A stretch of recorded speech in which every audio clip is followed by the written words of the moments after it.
안녕하십니까. 오늘은 이 주식시장에서 금리와 관계를 좀 확인을 해보고자 좀 이야기를 할 건데요. 제가 생각했을 때는 이제 2022년도에서 가장 중요한 것은 금리 인상이 아닌가 생각이 듭니다. 물론 인플레이션도 중요하지만은, 제가 드리고 싶은 말씀은 인플레이션은 주가와는 관계는 크게 없습니다. 물론 그게 인플레이션이 일어났기 때문에 그 인플레이션에 대한 규제를 하기 위한 하나의 조치 방식으로 금리 인상이 있겠죠. 그래서 이제 영향이 있는 거지, 단순히 이제 인플레이션이 일어난다고 해가지고, 뭔가 주식이 이상해지거나 그런 건 아니라고 저는 생각을 하고요. 근본적인 것은, 금리와 아주 밀접한 관계가 있다. 제가 가장 크게 보는 리스크는 이제 금리에 대한 리스크입니다. 우리가 지금, 기준금리가 인상이 되고, 5월 달에도 이제 5월 달에도 미국의 이제 금리 인상이 예견이 되고 있는데, 그 0.75%가 올라갈 것이냐, 0.5%가 올라갈 것이냐, 0.25가 올라갈 것이냐라는 내용입니다. 이 금리 인상을 하게 되면은 두 가지가 있어요. 그래서 금리가 인하되면 다 좋은 건 아시죠? 간단히 설명을 드리면은, 경기가 침체되면 금리 인하를 하고, 그러면 대출이 용이해지고, 소비자들이 역시 대출을 받아가지고 소비재를 구입하고 수요가 증가하고, 그러면은 기업들이 대출을 받아서 설비 투자를 진행하고, 이렇게 선순환 구조가 돼요. 이제 그게 기본인데, 이제 경기가 이제 그렇게 돈을 풀게 되면은 크게 두 가지가 있습니다. 하나는 그 인플레이션을 잡기 위해서 금리를 몇 차례 걸쳐서 인상을 합니다. 인상을 하게 되면은 어떻게 되죠? 증시가 폭락을 하죠. 지금 보시면은 폭락이라고 하기에는 조금 그런 하락이에요. 일단 하락이 나왔는데, 하락 자체가 미국은 좀 많이 나왔습니다. 나스닥 같은 경우에는 증시가 폭락이 나옵니다. 근데 몇 차례에 걸쳐서 인상을 하기 때문에 폭락이 일어나는 것인데, 실질적으로 그 인상이 됐을 때 주가는 보통 올라간다라고 알려져 있습니다. 하지만은 큰 흐름을 봤을 때는, 큰 호흡을 봤을 때는 금리가 인상되면 주가가 폭락하는 것은 어떻게 보면 당연한 이치입니다. 수요 공급에 의해서. 현재 이 시점에서 5월달부터 6월달부터 제가 보는 핵심 포인트는 뭐냐면, 이게 조치가 성공이 되냐, 성공이 되지 않느냐입니다. 그래서 금리가 올렸을 때 인플레이션을 못 잡고 주가가 올라간다, 계속 올라간다. 그렇게 되면은 이제 조금 더 과격한 정책을 내놓고, 그래 투자 심리가 위축이 되고, 그럼으로써 주가가 더 폭락하는 그런 사례가 있는데, 저는 제가 볼 때 그렇게 할 거라 생각이 안 들고요. 연준위에서는 말을 하는 것은 경제를 해치지 않는 범위에서 하겠다, 이런 내용을 내포 항상 하기 때문에, 증시 대폭락보다는 금리를 이용해서 금리를 급격히 올렸다가 다시 잠깐 인하하는 그런 방식을 취할 수 있다. 이건 제가 볼 때는 핵심 내용 중에 하나입니다. 그래서 만약에 지금 금리가 인상할 때 잠깐의 금리 인하가 있을 때가 있을 거예요. 그때가 가장 큰 조례 찬스다. 이거는 과거의 수십 년간의 데이터를 통해서 강조했던 내용들이고, 그거를 지켰을 때 상당한 부를 취할 수 있다라는 내용입니다.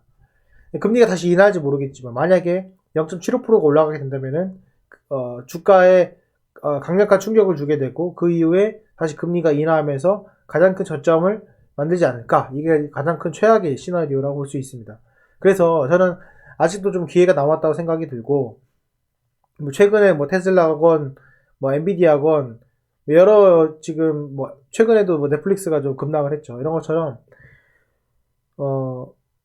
서학개미 동학개미 할 것 없이, 중요한 것은 돈이 부족하면 주가가 떨어지는 것이 당연한 것이고, 금리가 올라가면은 유동성이 축소가 되고 주가의 폭락이 일어나는 건 당연한 얘기입니다. 그 시기가 문제일 뿐이죠. 그 시기일 때 최고점을 찍은 이후에 이제 완만하게 상승하는 그런 모습을 반드시 보일 것이다. 이게 포인트입니다.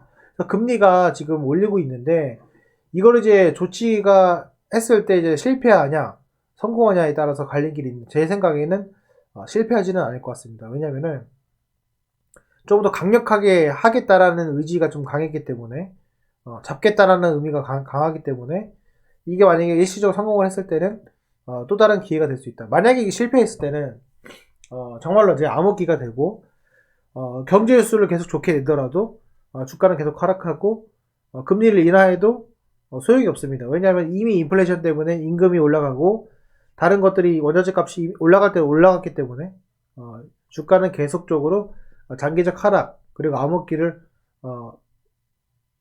암흑기가 올 수 있다 이렇게 좀 말씀을 드릴 수 있을 것 같아서 제가 생각하는 이제 금리는 제일 중요하다 생각해요. 주식시장에서. 그래서 본질적으로 봤을 때는 그렇습니다.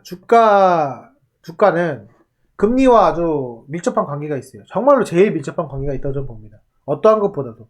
그래서 금리가 이제 인상하기 시작하면 인상하는 그 흐름을 따라서 오히려 주가가 오를 수 있지만 긴 호흡을 봤을 때는 주가가 하락하는 건 맞다. 그럼 지금 현재 시점에서 5월달, 6월달에 금리가 얼마나 인상할지 모르겠지만 결과적으로 목표값에 올랐을 때 소비자 물가지수나 원자재 가격이 어느 정도 완만한 상승 곡선을 보인다면은 저는 기회라고 보고요. 만약에 그렇지 못한다 하면은 내가 갖고 있던 주식이 더 오를지언정 물량을 정리해서 어느 정도 보수적인 투자자 입장에서 적용을 해야 된다. 저는 그렇게 생각이 들고요. 지금 뭐 해외 주식이나 뭐나 보면은 아시겠지만은 특히 해외 주식 같은 경우에는 미국 주식 같은 경우에는 들어갈 사람은 거의 다 들어갔다. 특히 이제 한국 시장에 있는 투자자들이 그렇다면은 이제 미국 주식을 들어갈 만한 사람들이 많지 않다. 저는 그렇게 생각이 들고 그것이 언제일지 모르겠지만 그 시점이 금리와 아주 밀접한 관계가 있다라고 저는 말씀을 드리고 싶습니다. 그래서 제가 여러분들에게 강조를 드리고 싶은 거는 현재 시점에서 금리가 인상함에도 불구하고 주가가 오를 가능성이 커요. 만약에 그렇게 타면은 주가가 실물 경기가 잡힌다면은 그러면은 좋아할 것이 아니라 적시에 빠져나갈 생각을 우리가 하자. 적시에 장기 투자는 제외입니다. 뭐 10년 이상 장기 투자하는 건 제외겠지만 적시에 빠져나갈 생각을 반드시 해보자. 그래야지만 우리가 살아남을 수 있다. 이렇게 좀 정리를 할 수가 있을 것 같고요. 현재 시점에서 이제 4월달이 얼마 안 남았고 이제 5월달에 금리 인상의 신호탄을 실질적으로 0.5%가 올라간다면 저는 악재 해소로 주가가 서서히 올라가면서 그리고 6월달에 물가지수가 잡히는 걸 보면은 또 점진적인 상승 이렇게 될 것 같거든요.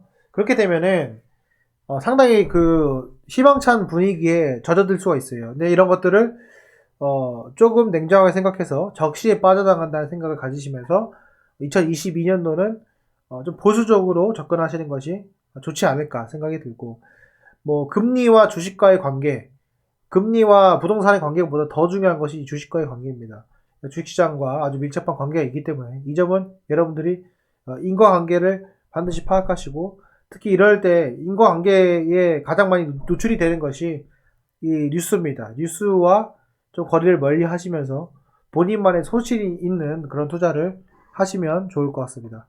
예, 오늘 영상은 여기까지 하겠습니다. 감사합니다.